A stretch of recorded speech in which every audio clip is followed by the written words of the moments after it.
Bismillahirrahmanirrahim. Assalamualaikum warahmatullahi wabarakatuh.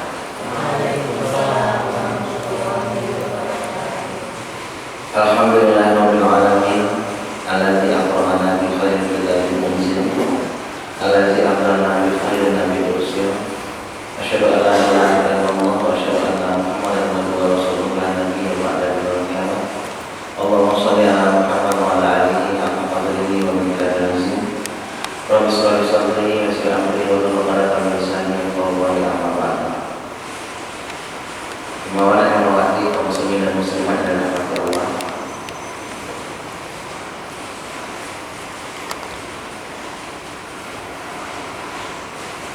Syukur alhamdulillah selalu kita ucapkan di boleh alhamdulillah rabbil alamin atas nikmat yang telah diberikan Allah.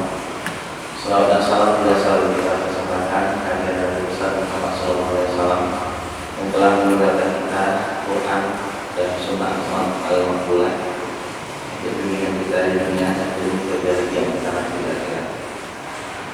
Baiklah, sebelum kita mulai ngaji, ini kebetulan hujan ya. Jadi memang dulu pernah kita dapat ilmu tentang hujan. Syekh Nuruddin dari Saudi Arabia pernah mengatakan bahwa hujan itu kan rahmat Allah ya. Kita nggak boleh mengeluh kalau ada hujan. Yang bagus kita lakukan adalah, ini menurut beliau, nggak tahu dalilnya apa itu. Kalau misalnya kita lagi di kos, di dalam rumah atau di kos, kebetulan hujan ini, itu kalau bisa hujan itu kita kejar dulu. Kita keluar kos, keluar rumah. Nah, biarkan tetesan hujan pertama itu mengenai tubuh kita. Itu katanya termasuk tempat doa yang mustajab. Jadi kita lagi di kos hujan, keluar dulu. Biarkan hujan itu menetes ke tubuh kita. Kalau kita naik motor, ya jangan pakai motor dulu. Biarkan hujan itu membasahi tubuh kita dulu. Kalau pakai mobil, malah buka kacanya. Tadi bapak buka kacanya pas hujan, rasakan sensasi hujan itu. Ya, doa saya. Kalau hujan itu apa Allah nggak boleh ngeluh ya. Yeah. Jangan hujan dulu. Rahmat Allah. Baiklah, judulnya kan Islam kontemporer, berarti umat Islam hari ini. Kita kaitkan nanti dengan Kongres Umat Islam yang berlangsung kemarin tanggal 7 sampai tanggal 11 Februari 2015 di Yogyakarta. Ada beberapa poin yang disimpulkan oleh Kongres Umat Islam kemarin itu. Pertama, kegelisahan umat Islam hari ini di Indonesia, kita bicara Indonesia bukan regional dulu, bahwa setelah Buya Hamka meninggal, setelah Muhammad Natsir meninggal, kita tidak punya tokoh berkaliber ulama, punya leadership yang baik, punya wawasan kebangsaan, punya karakter yang unggul, yang bisa kita jadikan ikon untuk pemersatu umat Islam. Ini poin yang pertama.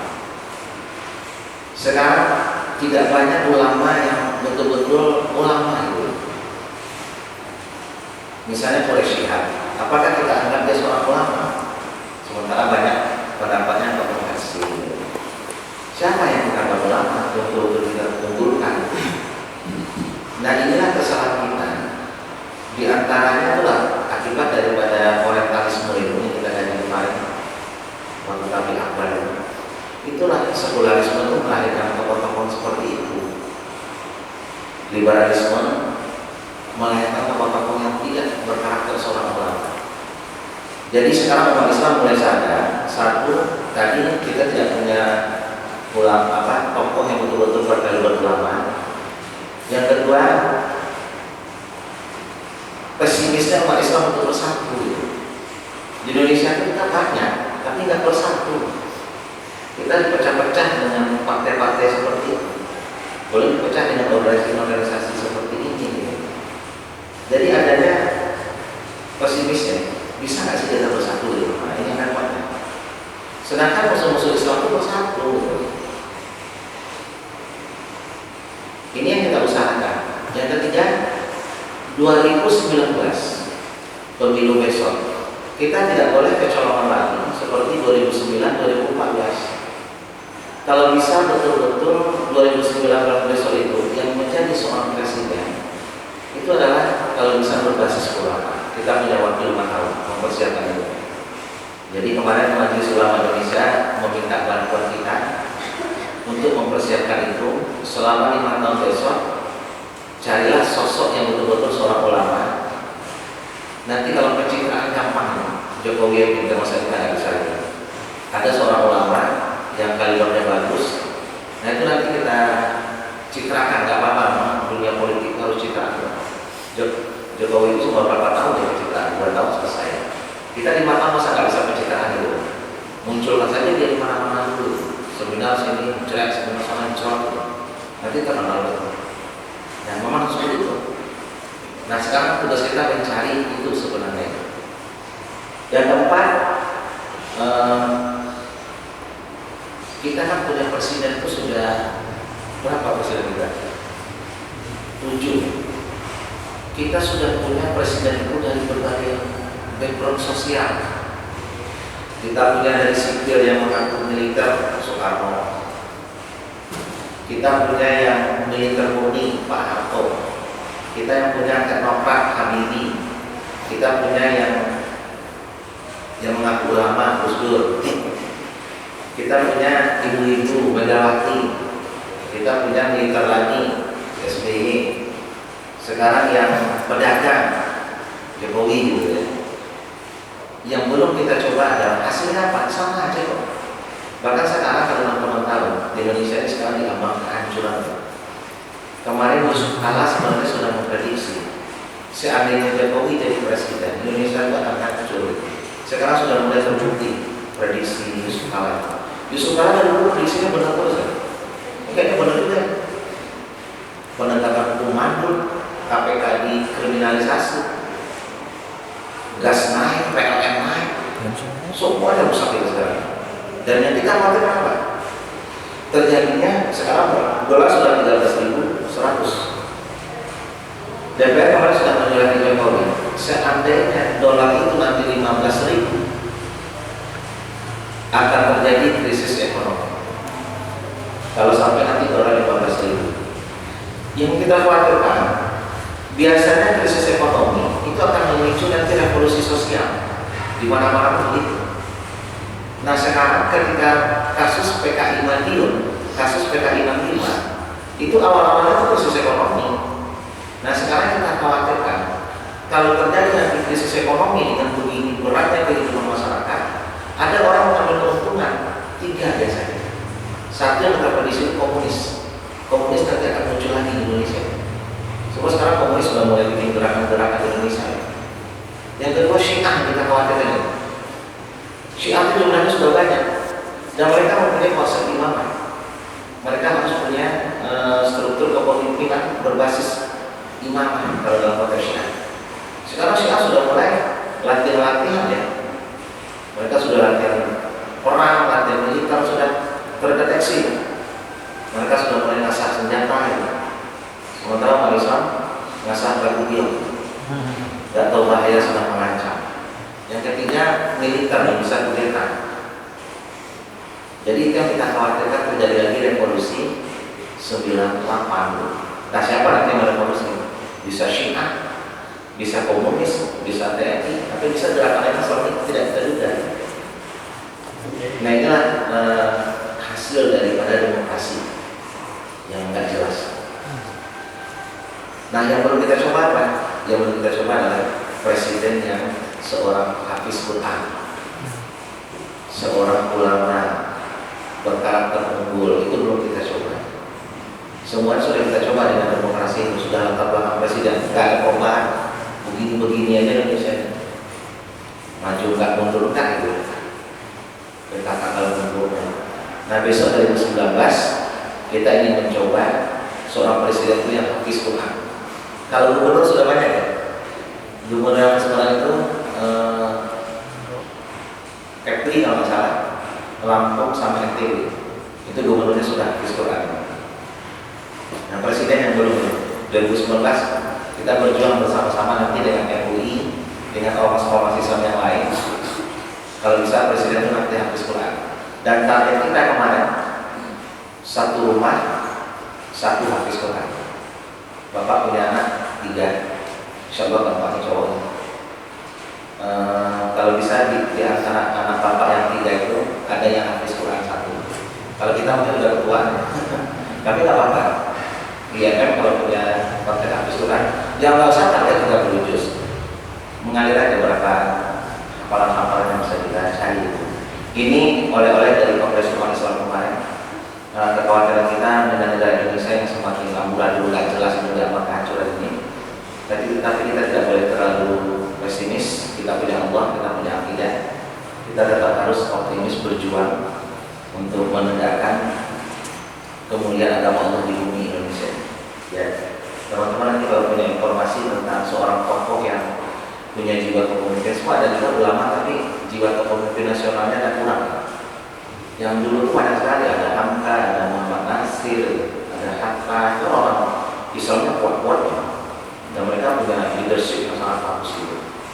Sekarang kita sudah kehilangan itu.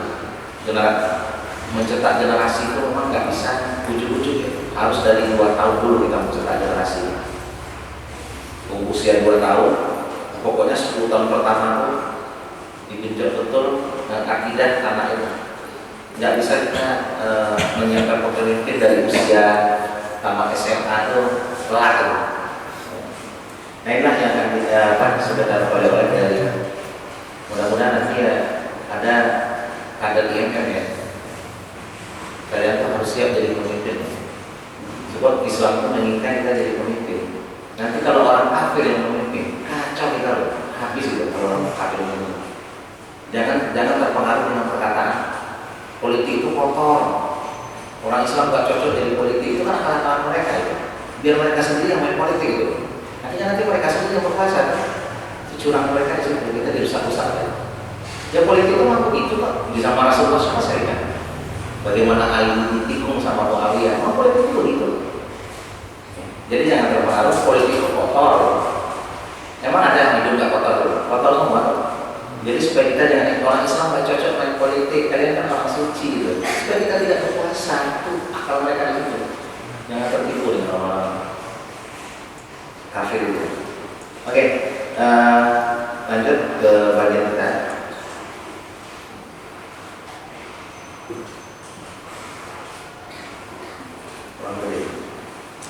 Hadis Rasulullah, Roy Berhaki, Durjatnya Hasan, bisa dijadikan dalil. Kata Rasulullah, kita baca Indonesia ya, hampir tiba saatnya persatuan bangsa-bangsa mengerubuti kamu sekalian, seperti bersatunya orang-orang mengerubuti makan yang ada di atas nampan. Ini terwatir tentang akhir zaman. Ada sahabat bertanya, apakah karena sedikit jumlah kita pada masa itu? Beliau bersabda, tidak, kata Rasulullah. Bahkan jumlah kalian sangat banyak secara kuantitas. Tapi kalian pada saat itu bagaikan buih seperti buih banjir. Ada, tapi nggak dianggap. Dan Allah akan mencabut dari dada-dada musuh kalian itu rasa takut. Jadi Allah akan mencabut sananzi'u fi sudurihim ar-ru'bah. Allah akan mencabut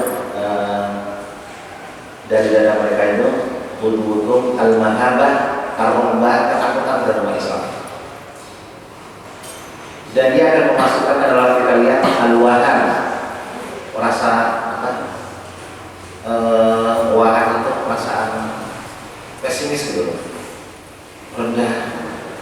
Beliau bersabda, itu karena kalian terlalu hubur dunia, wa karahiyatul maut, dan takut kepada kematian. Kita lihat yang kedua, statistik dunia ini menunjukkan hadis Rasulullah ya. Ini statistik tahun 2013. Yang 2014 kita belum dapat lagi. Umat dunia, penghuni dunia saat ini adalah 7 miliar 21.436 sekian. Umat Islamnya ternyata tinggi. Sekarang umat Islam itu adalah jumlahnya terakhir kemarin 17%. Tapi kemarin ini Desember 2013 ya, statistik terakhir. Jumlah umat Islam adalah 22,43%. Betul kata Rasulullah, sekarang umat Islam terbanyak di dunia. Katolik 16,83%, Katolik kebanyakan di Eropa. Yang Ortodok kebanyakan di Timur Tengah. Protestan 6%, kebanyakan di Amerika, benua Amerika. Kalau digabung Katolik dengan Protestan itu hampir menyamai Islam, tapi mereka nggak bisa digabung sebab aliran mereka berbeda. Hindu 13%, Buddha 7%, Yahudi 0,2%. Coba bayangkan, Yahudi itu nggak sampai 1%, tapi bisa mengalahkan umat Islam yang 22%. Bayangkan. Lebih banyak ateis jumlahnya. Ateis itu 22,4%. Ateis orang nggak percaya Tuhan itu lebih banyak jumlahnya daripada Yahudi. Di Eropa itu banyak orang-orang yang ateis, dan di Amerika. Inilah statistik dunia. Berarti betul kata Rasulullah, sudah mulai prediksi itu muncul bahwa umat Islam secara kuantitas banyak, tetapi secara kualitas menurun di akhir zaman.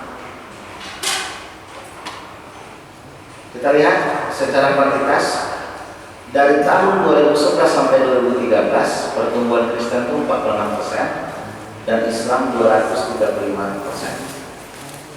Dan diprediksi, ini dari segi jumlah juga, diprediksi tahun 2030 1 dari 3 penduduk dunia itu adalah Muslim. Ya, kita bangga dong dari segi jumlah ya. Di Inggris sekarang sudah mulai menerima Islam, maka poluan di Inggris itu sudah pakai jilbab ya, 2 tahun yang lalu.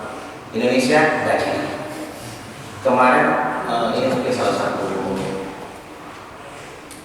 kegagalan Jokowi. Memang gagalnya banyak sih, ini salah satu aja. Salah satu dari 1000 kegagalan. Kemarin DPR sudah menyetujui anggaran 600 miliar 600 M untuk poluan pakai jilbab. Itu anggaran itu keluarnya per Januari kemarin. Tapi itu memperjuangkan siapa? Jenderal Sutarman, Kapolri yang dulu.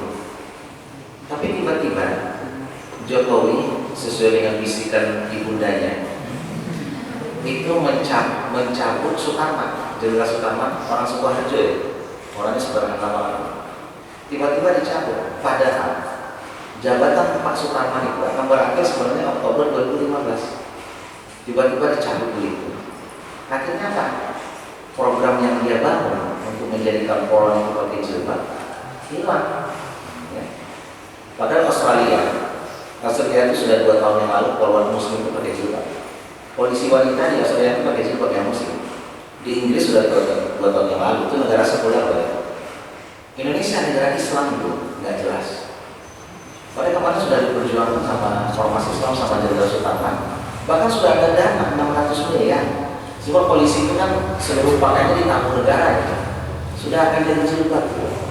Tiba-tiba nggak jadi. Itulah salah satu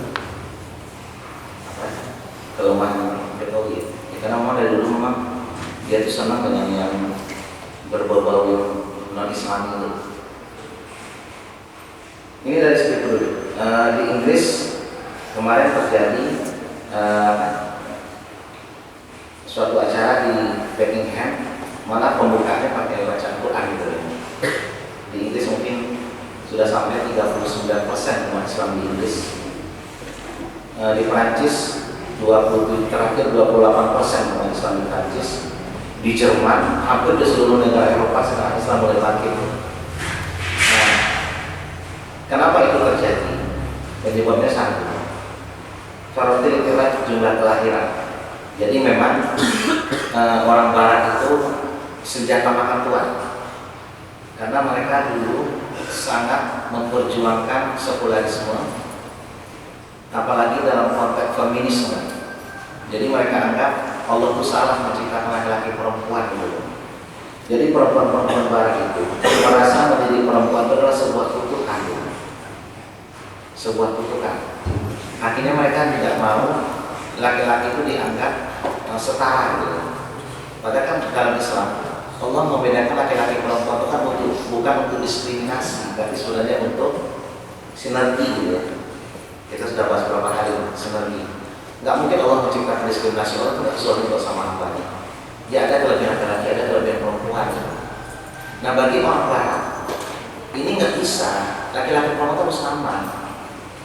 Bahkan dengan gerakan sekularisme seperti itu, ya mereka sekarang mengalami kesulitan. Perempuan-perempuan barat itu menganggap pernikahan itu adalah perbudakan gitu. Ngapain kita menikah itu?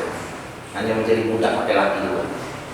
Harus melayani suami, mulai dari terbit matahari sampai terbenam mata suami. Kalau suami mungkin boleh beristirahat. Akhirnya mereka nggak mau menikah, nggak mau hamil.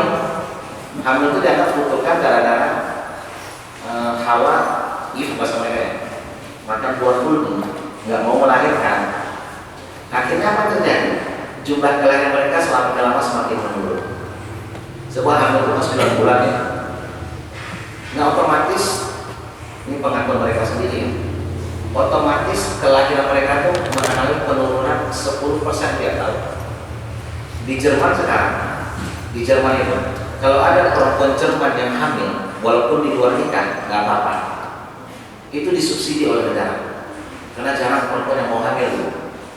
Terima kasih ente mau hamil, langsung dikasih BPJS sampai melahirkan. Bahkan anaknya ditanggung kalau asli Jerman loh ya, ditanggung mulai dari kecil sampai perguruan tinggi. Susahnya orang melahirkan di sana itu, bukan susah, nggak mau dulu. Ngapain 9 bulan potong-potong hamil dulu?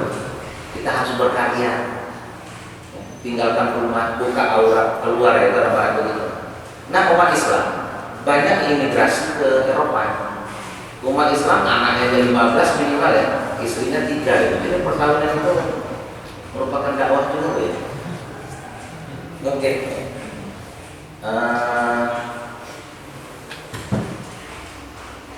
Jadi jumlah kelahiran umat Islam itu semakin meningkat. Dan banyak orang barat kan tidak menikah. Di hari tua mereka nggak punya teman. Di Prancis itu jumlah anjing lebih banyak daripada jumlah orang gitu. Karena mereka di hari tua tidak punya teman. Anjing itulah teman mereka satu-satunya. Dan orang Arab kadang-kadang senang itu nawarin orang tua itu nikah. Kayak biasa poligami. Poligami itu mantap itu. Banyak dakwah juga poligami. Ditawarin orang-orang barat itu nikah. Mau nggak nikah sama saya? Di hari tua ente kan nggak punya teman hidup. Sama saya aja deh gitu. Tapi masuk agama saya dulu, nggak apa-apa deh daripada nggak punya teman. Akhirnya mereka masuk Islam walaupun KTP. Jadi secara itu jumlah meningkat. Yang kedua, konversi agama. Perpindahan orang kafir ke Islam itu lebih tinggi jumlahnya daripada orang Islam yang keluar dari Islam dan berpindah ke agama selain Islam. Itu sudah dibuktikan. Bahkan cerita-cerita yang kita dengar itu, setiap umat Islam ditekan itu akan menimbulkan efek domino, banyaknya orang ingin mempelajari Islam. Sekarang kita dengar berita tadi malam di buku-buku pelajaran Denmark yang Eropa ya, itu sudah ada karikatur Rasulullah. Mereka sudah mulai begitu. Kemarin terakhir Prancis dengan majalah kalau Denmark itu Journal Poste. Kalau Prancis itu nama majalahnya apa? Charlie Hebdo. Charlie Hebdo itu kan sudah 2 kali sebenarnya membuat karikatur Rasulullah. Charlie Hebdo itu kan majalah yang lahir tahun 80-an, tapi kurang peminatnya. Akhirnya dibikin sensasi, dia bikin sesuatu yang sensitif, yaitu mencoba membuat karikatur Rasulullah. Akhirnya betul, penjualannya langsung meledak di awal 90-an. Nah sekarang kemarin mereka karena sudah bosan juga begitu ya, lalu dimunculkan skenario ada orang yang menyerang kantor Charlie Hebdo, membunuh 12 pemimpin redaksinya pada saat itu. Ternyata benar kondisi mereka. Begitu mereka munculkan lagi majalah karikatur Rasulullah, itu laku 3 juta eksemplar dalam 1 hari. Bahkan di Perancis itu katanya orang ngantri-ngantri beli majalah itu. Dan sudah diindak oleh 5.000 orang yang ingin membeli Charlie Hebdo. Nah, sikap kita gimana? Kalau kita pertama, ya jelas marah. Masa Nabi dina kita nggak marah itu? Orang wali aja dina marah itu. Kita harus marah Nabi dina. Kalau nggak kita nggak punya iman. Yang kedua, mungkin cara marahnya perlu kita diskusikan gitu. Ya bukan kita harus bunuh-bunuh juga. Rasulullah itu orang mulia. Ente mau menghina tuh jungkir balik kayak nungging-nungging nggak urusan. Rasulullah itu tetap mulia. Yang kedua, kita anggap efek dominonya nanti kita doakan. Semoga semakin banyak orang yang menghina Rasulullah, semakin banyak pula orang mempelajari Rasulullah. Orang penasaran loh, siapa sih Rasulullah itu? Siapa sih Muhammad? Kok banyak orang yang mencintainya, kok banyak orang yang membencinya gitu. Dan mudah-mudahan sebanyak orang itu belajar, mereka dapat hidayah. Sama dengan kasus WTC itu, World Trade Center ketika dihancurkan oleh Osama bin Laden katanya, itu setahun kemudian hampir 36.000 orang masuk Islam. Karena sekarang dengan kecanggihan internet sendiri mereka bisa belajar Islam buat asing. Ini salah satu yang kita.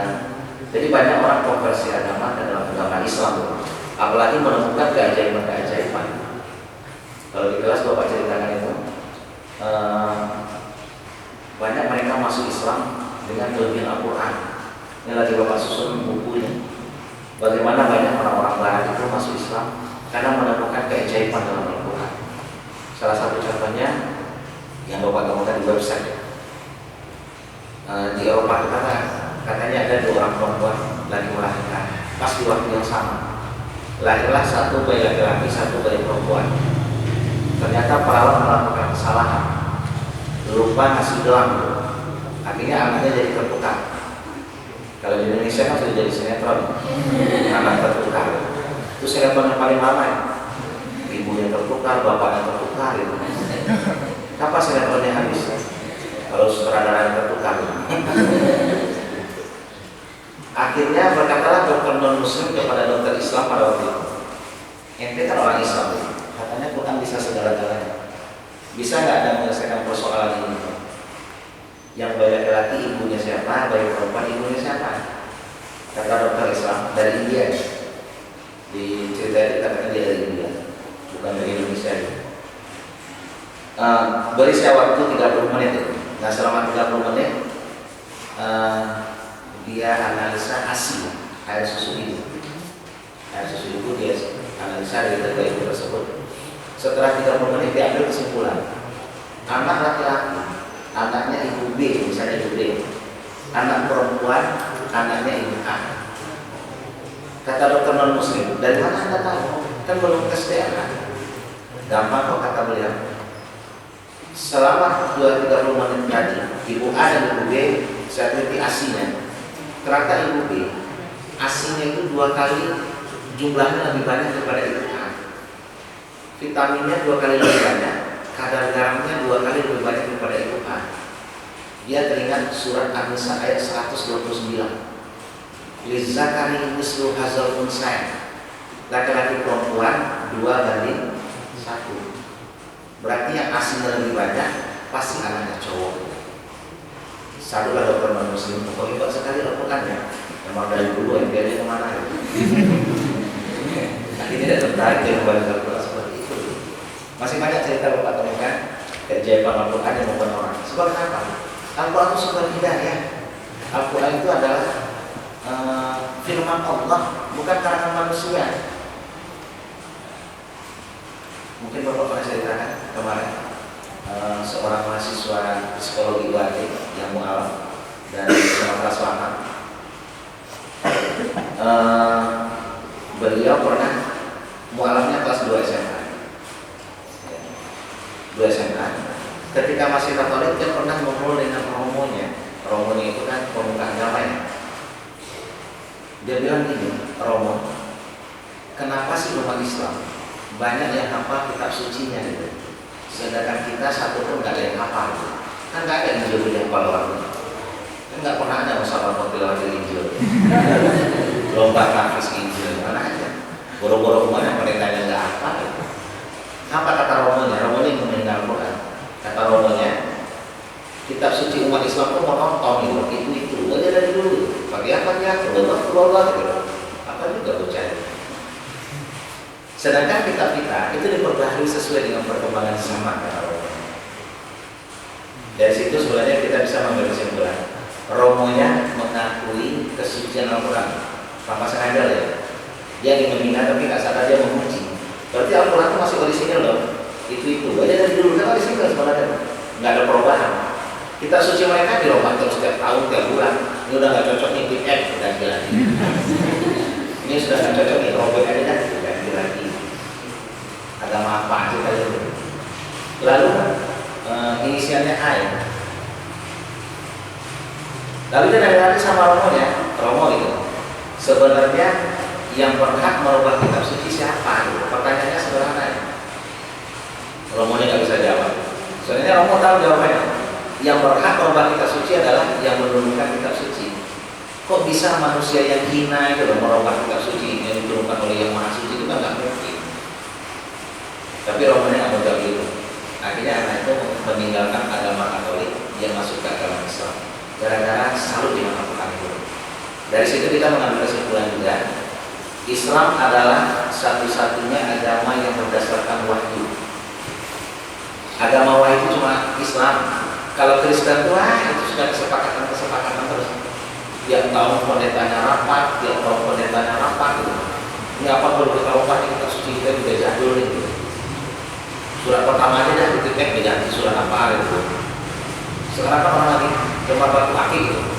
Kita bikin aja surat batu aki gitu. Biar orang pada tertarik. Bahkan 1938 mereka mengadakan pertemuan di Roma Katolik hanya untuk membahas Yesus itu siapa gitu. Apakah Yesus itu Tuhan? Apakah Yesus itu anak Tuhan? Apakah dia nabi atau pesuruh itu coba?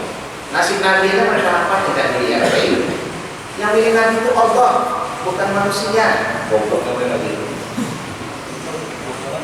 Memang agama mereka tidak jelas. Islam itu agama wahyu. Buktinya apa?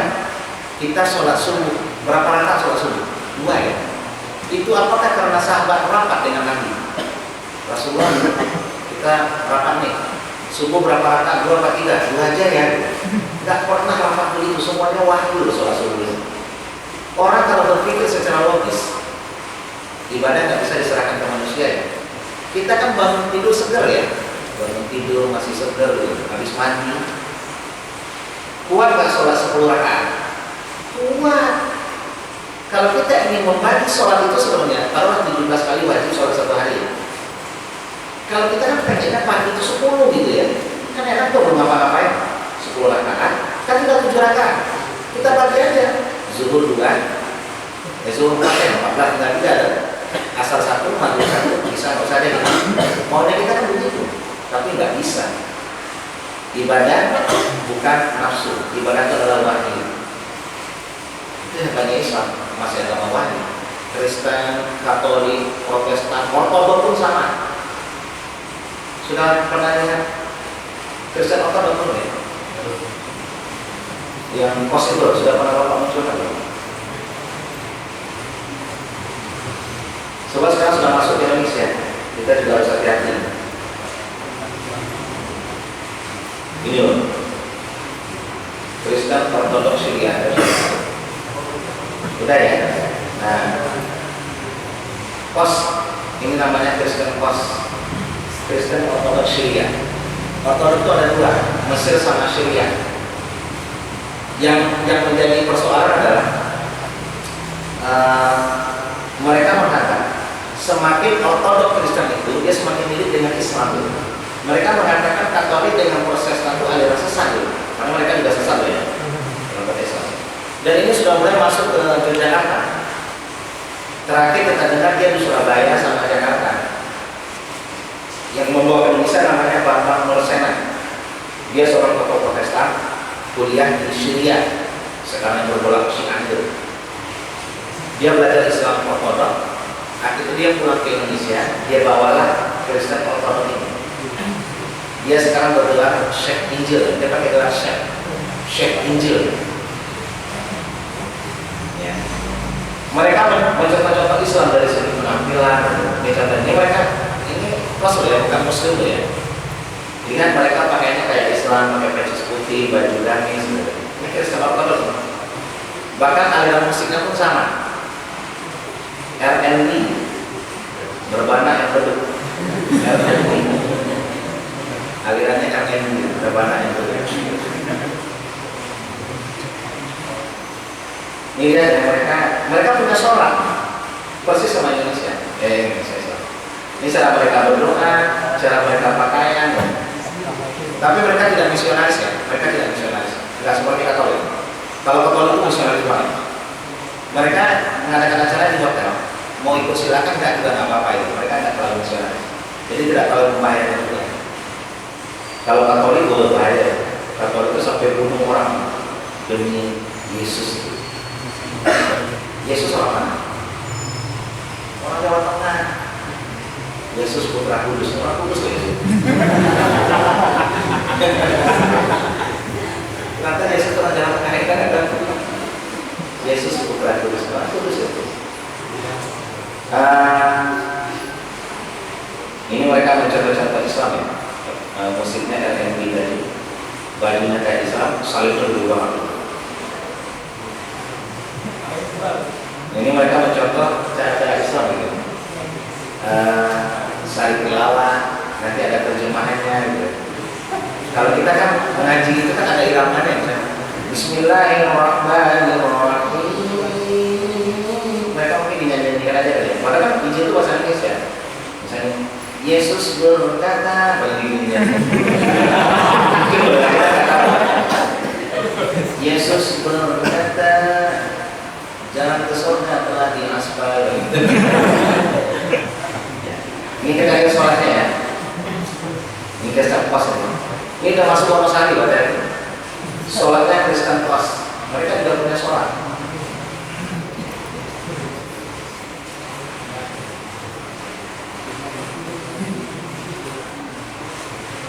Ya, kelihatan sholatnya. Makanya kita membahayakan begini. Di Eropa sekarang orang gagal dengan Pos ini. Ini dianggap sinkronisasi antara Islam dengan Kristen. Daripada ribut terus digabung aja deh. Nah soalnya ini. Tapi kita belum mendapat. Teman-teman silakan nanti share di Google ya. Tulis Kristen Pos. Supaya banyak belum kita temukan. Apakah mereka punya konsep wudhu?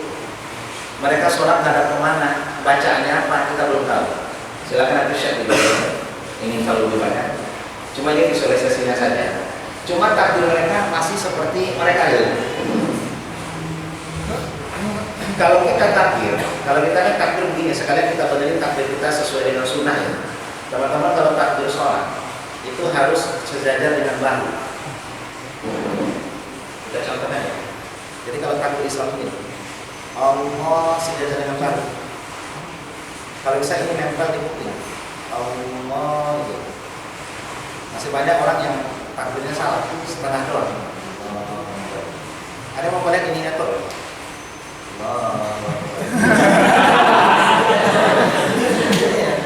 Sami Allah. Tapi kalau mereka takbirnya tetap pakai ini. Atas nama Bapak, anak, mertua.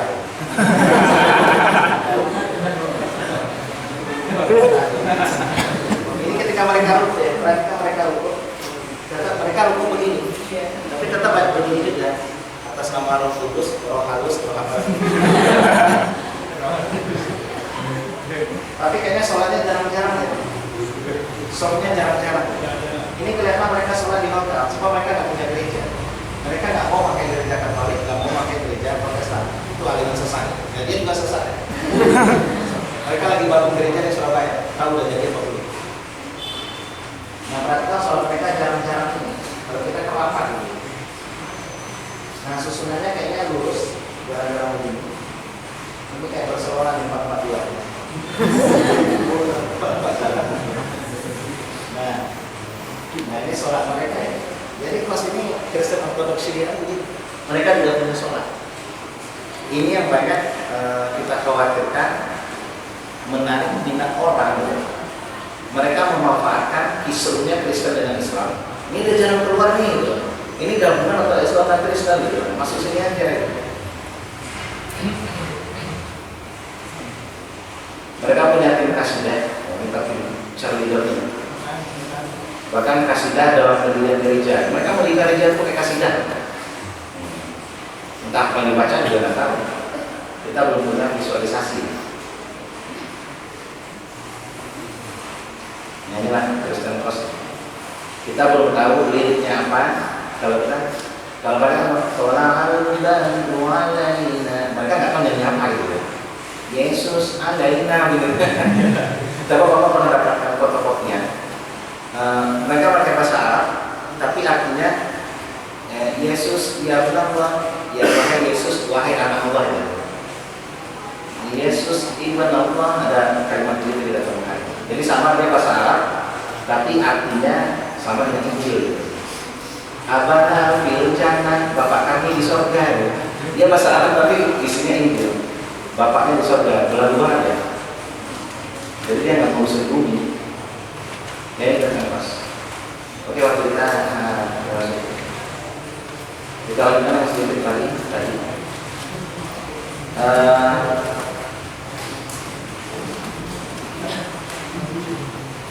Internasional kita dituduh sebagai primitif, konvensional, teroris, kecenderungan Islam terhadap konsep barat, feminisme, HAM, demokrasi. Demokrasi itu artinya libur deh. Pokoknya kalau libur itu ada demokrasi. Gerakan meremehkan ibadah dan melakukan maksiat. Bergerak di Indonesia, Islam mayoritas tapi tidak dominan, hanya dimanfaatkan untuk kepentingan sesaat. Ketika pemilu, seluruh pemimpin itu tampil Islami. Kalau perlu pakai pecis, tampil sebagai orang paling Islam.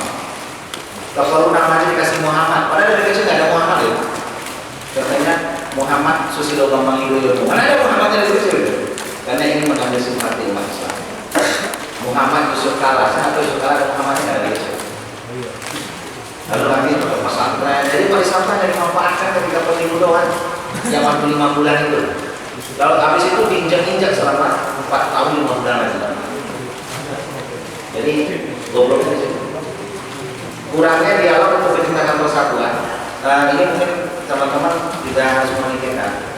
Kita sering memojokkan FPI, kita sering memojokkan PKS. Sebenarnya itu saudara kita, cuma kita jarang dialog saja. Duduk satu meja ngobrol, FUI, Front Umat Islam, banyak sebenarnya. Dengan Muhammadiyah itu malah secara akidah sama itu. Tapi memang gerakan dakwahnya mungkin agak berbeda dengan Muhammadiyah. Tapi mereka saudara kita. Nah kita sebenarnya ribut, nggak dialog. Akhirnya persatuan kita tidak terciptakan. Kurangnya perhatian pemerintah dalam membina kerukunan. Memang pemerintah itu tahu. Mendingan umat itu nggak rukun, ribut terus saja gitu. Biar kami bisa lengahkan itu menguasai Indonesia ini. Ya. Jadi nanti kalau umat Islam ribut dengan Kristen, mereka bisa menaikkan harga beras, menaikkan harga BBM dengan sindak-sindak begitu. Yang harus kita lakukan, satu adalah memperkuat akidah umat. Teladannya Rasulullah dalam semua hal, menemukan rasa cinta terhadap ilmu pengetahuan. Jadi teruslah GFM ini teruslah membina ini. Belajarlah yang banyak-banyak, belajar ilmu, belajar semua hal, niatkan untuk ibadah kepada Allah. Kesimpulannya, kemuliaan kaum muslimin tetap ada apabila kaum muslimin kembali berpegang teguh kepada agamanya dengan berjihad di dalam Allah membela agama. Kalau tetap mati itu di mana-mana mati. Kemudian tersebut akan hilang apabila kaum muslimin telah disibukkan dengan kenikmatan dunia sehingga gemerlapnya menjadikan lalai untuk berjihad di dalam umat. Apabila kaum muslimin sudah melupakan jihad, Allah akan menghinakan mereka di hadapan umat yang lain dan akan mencabut dari dadakan musuh kaum Islam itu rasa takut. Jihad itu pentingnya. Untuk mengembalikan kemuliaan tersebut, adalah jalan kembali kepada agama Islam, sehingga kaum muslimin dapat hidup dengan mulia dan mati juga dengan mulia. Inilah yang bisa kita sampaikan tentang Islam kontemporer. Jadi sebagai nasihat terakhir, peganglah agama ini dengan baik, ya. Kembalilah kepada Al-Quran. Kalau bisa di seperti dulu ya, waktu zaman Bapak masih di dulu, betul-betul dicontoh orang. Dulu setahu Bapak dulu, satu-satunya organisasi mahasiswa yang ceweknya nggak mau dibonceng cowok itu cuma IMM. Dulu kalau ada, kalau ada cewek nggak mau dibonceng cowok itu pasti dia IMM. Kalau sekarang nggak tahu.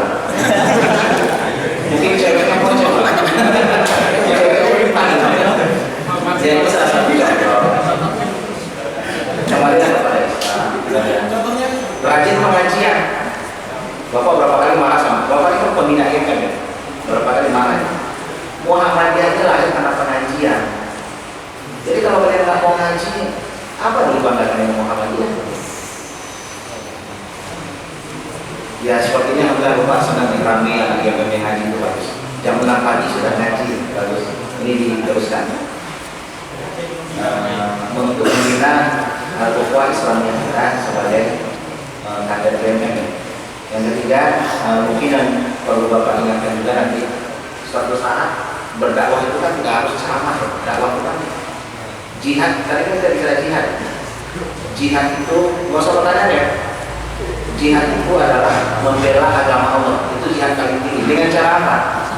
Dengan cara musuh Islam menyerang kita. Kalau musuh Islam menyerang kita dengan budaya, kita lawan dengan budaya Islam, itu jihad. Kalau mereka menyerang kita dengan buku, lawan dengan buku. Tapi kalau mereka melawan dengan senjata, lawan dengan senjata. Itu jihad dalam Islam ya. Jadi nggak ada jihad itu bom bunuh diri, itu nggak ada. Jihad itu gitu. Nah, apa yang mau kita sampaikan di sini? Kalau bisa nanti teman-teman mengadakan pelatihan jurnalistik. Menulis itu penting. Ya. Kita berdakwah bukan dengan ceramah begini. Dakwah itu banyak. Di Facebook kita bisa berdakwah. Di WA kita bisa berdakwah. Dakwah itu bukan hanya ngobrol begini. Kaligrafi bisa dakwah, lukisan bisa berdakwah. Nah, tulisan paling penting. Kalau bisa IMM itu punya jurnal. Teman-teman belajar tulis di sana. Tulislah memuliakan agama Allah seperti apa. Pokoknya tulis itu pengalaman Bapak tulis ya. Apa itu yang muncul di kepala tapi kan ada simpan aja dulu di komputer. Pokoknya apa yang kita tahu tulis kemudian nanti tidak mengaruh dari itu. Pengalaman kita seperti itu. Jadi kalau kita pernah di jurnalistik nanti suatu saat kalau bisa diadakan agak besar pelatihan jurnalistik untuk kader IMM. Biar kita bisa menulis di koran, bisa menulis di jurnal, kalau bisa nulis buku itu lebih bagus. Ya ini untuk Bapak kita ya, Bapak kalau bisa nulis jurnal di Muhammadiyah, di koran-koran Republikan, Bapak nulis di opini. Ya nanti nggak apa, Bapak berbagi pengalaman nanti bagaimana cara menulis di koran bukan tidak. Ya inilah yang bisa Bapak sampaikan pagi ini. Tetap kita optimis. Sebagaimana pesan di awal tadi, kalau bisa satu rumah satu hafiz Quran. 2019 presiden kita harus hafiz Quran. Ya, harus. Jangan kita kecolongan, nggak boleh. Harus yang ulama, punya leadership yang bagus, karakternya unggul, akhlaknya bagus. Ya kalau cuma ngelamar merah itu biasa. Ya pokoknya 2019. Kalau ada kapolri itu kita munculkan, kita citrakan nanti. Muncul iklan, muncul apa itu? Pencitraan itu apa? Jokowi itu cuma nggak sampai setahun pencitraan itu, berusuhan gitu. Jadi cepat itu. Tapi karena dia bukan basis ulama repot gitu. Nah kalau bisa ulama kita munculkan ini nanti di media massa. Tahu nomor gitu, setahun lagi jahil. 2019 kita sudah terkenal. Tinggal kita nyoblos. Presiden kita hafiz Quran, ulama, insya Allah Indonesia jadi lebih baik. Coba selama ini yang presiden kita tuh nggak jelas semuanya, yang bilang nasib bangsa kita. menjadi tong sampah. Kita tidak pernah produksi apapun, kita selalu memakai produksi luar negeri. Nah, orang ekspor segala macam, kita kan yang kita ekspor, kecuali TKI sama TKW. Orang ekspor mobil, motor, kita nggak ada. Ya itulah optimis kita nanti ya. Kita tetap optimis, jangan putus asa pada rahmatullah. Islam bisa jaya di Indonesia, umat Islam juga bisa disegani di dunia itu, mulai dari Indonesia. Yang mulai dari IMM ya, pengajian. Sudah ada program-program sebelum One Day One Juice. Mau ini udah berapa orang? Tinggal 30, satu orang baca satu juz. Nanti 30 juz satu hari. Nanti hari ini yang baca satu juz, besok baca juz kedua itu. One Day One Night. Kalah sama jadi perlu kita kembali sana. Terima kasih, mudah-mudahan bermanfaat. Nanti tanya jawabnya lain kali aja ya. Kalau kita sudah mau kuliah. Bapak juga ngajar tapi nanti 10:30. Pulang dulu.